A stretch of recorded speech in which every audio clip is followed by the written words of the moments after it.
एक बार फिर से आज की कक्षा में स्वागत है। हमने पिछली कक्षा में पत्रकारिता की परिभाषा व पत्रकारिता कितने प्रकार की होती है उस विषय में जानकारी प्राप्त की। आज हमारा जो विषय है वो है शीर्षक, अर्थात जो समाचार पत्रों में जो शीर्षक होता है उसके विषय में आज हम पढ़ेंगे कि शीर्षक समाचार का दर्पण है, इस कथन की समीक्षा कीजिए। अथवा में भी आ सकता है शीर्षक की संरचना एवं उसके संपादन पर प्रकाश डालिए, और अथवा में इस प्रकार भी आ सकता है शीर्षक की संरचना पर विवेचना कीजिए। देखिए, शीर्षक शब्द शीर्ष से निर्मित है, जिसका अर्थ है सबसे ऊंचा, सबसे पहले, अर्थात शीर्ष पे, ऊपर। शीर्षक का अर्थ नाम के संदर्भ में भी लिया जाता है। जैसे नाम एक व्यक्ति की पहचान है, वैसे ही शीर्षक भी किसी की पहचान होता है। शीर्षक जितना आकर्षक होगा, रचना का प्रवेश द्वार उतना भव्य होगा। समाचार भी एक संक्षिप्त रचना है। समाचार पत्र के अनेक समाचारों में शीर्षक की आकर्षण शक्ति ही पाठक को अपनी ओर आकर्षित करती है। वस्तुतः शीर्षक रचना एक कला है। इस कला के द्वारा पाठकों को आकृष्ट किया जा सकता है। यदि शीर्षक को एक लघु या संक्षिप्त विज्ञापन कहा जाए तो कोई अतिशयोक्ति नहीं होगी। तो देखिए, शीर्षक की परिभाषा समाचार पत्रों के प्रत्येक समाचार के ऊपर संबद्ध भाव को प्रदर्शित करने वाले वाक्य अथवा वाक्यांश शीर्षक कहलाते हैं। सुप्रसिद्ध विद्वान चार्ल्स ब्राउन ने शीर्षक की परिभाषा देते हुए लिखा है, समाचार के शीर्षक बड़े मुखर होते हैं, वे पाठकों को पुकारते हैं, बार बार दोहराते हैं, मैं यहाँ हूँ, मैं आकर्षक हूँ। वस्तुतः शीर्षक तो सार तत्व ही संग्रहणी कैप्सूल है। समय के अनुसार शीर्षक लेखन में परिवर्तन होते रहते हैं। कुछ समय पूर्व संक्षिप्तता को शीर्षक की प्रमुखता विशेषता माना जाता था, किंतु अब ऐसा नहीं है। अब एक शब्दीय शीर्षक की अपेक्षा एक वाक्य शीर्षक का प्रचलन हो गया है। वस्तुतः अब शीर्षक केवल आकर्षण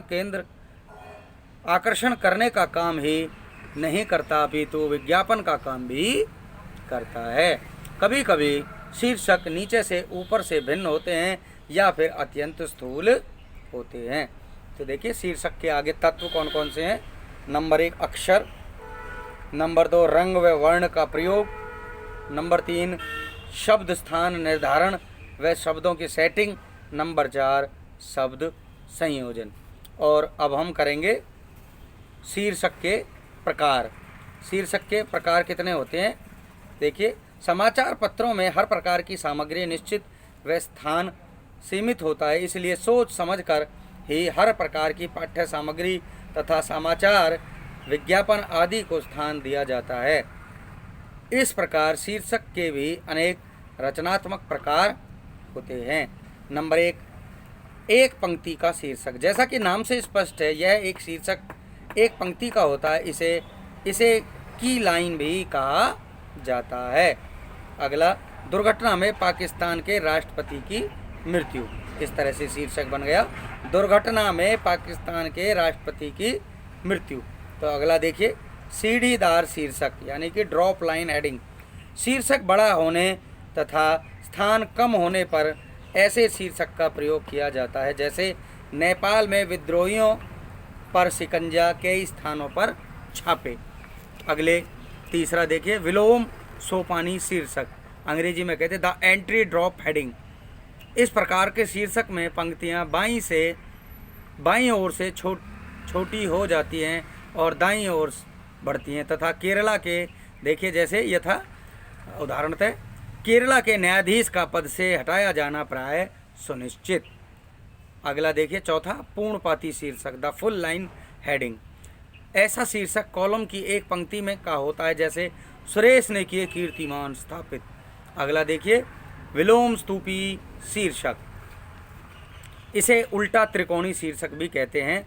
इसमें पहली पंक्ति सबसे बड़ी दूसरे उससे छोटी, तीसरी उससे भी छोटी होती है। इस प्रकार क्रम से घटाव जारी रहता है। जैसे ग्रामीणों की जनशक्ति की सहायता से जंगल के कर्मचारियों ने चीते पर काबू पाया। अगला देखिए, छठा और आखिरी शीर्षक का प्रकार, बाईं ओर से छूने वाले शीर्षक। यह कॉलम को बाईं ओर से छूता है। जैसे मोहन के बिना तुम जीत सकते हो आज का मैच। तो इसी प्रकार कपाली शीर्षक, बेलनाकार शीर्षक, कटी शीर्षक आदि शीर्षक के और भी अनेक प्रकार हो सकते हैं। आगे अब निष्कर्षतः हम ले सकते हैं, उपर्युक्त विवेचन के आलोक में हम कह सकते हैं शीर्षक को शीर्ष स्थान पर दिया जाता है। यह समाचार पत्र की एक विशेष जो है रचना होती है। इसे आकर्षित पाठक को आकर्षित करती है। शीर्षक के अनेक प्रकार होते हैं। एक पंक्ति का शीर्षक, सीढ़ीदार शीर्षक, विलोमी सोपान शीर्षक, पूर्णपाती शीर्षक, विलोमी शीर्षक सूत्र और बाईं ओर से छूने वाले शीर्षक। यह अनेक प्रकार के शीर्षक पाए जाते हैं जिससे समाचार पत्र को आकर्षित बनाया जा सकता है। धन्यवाद।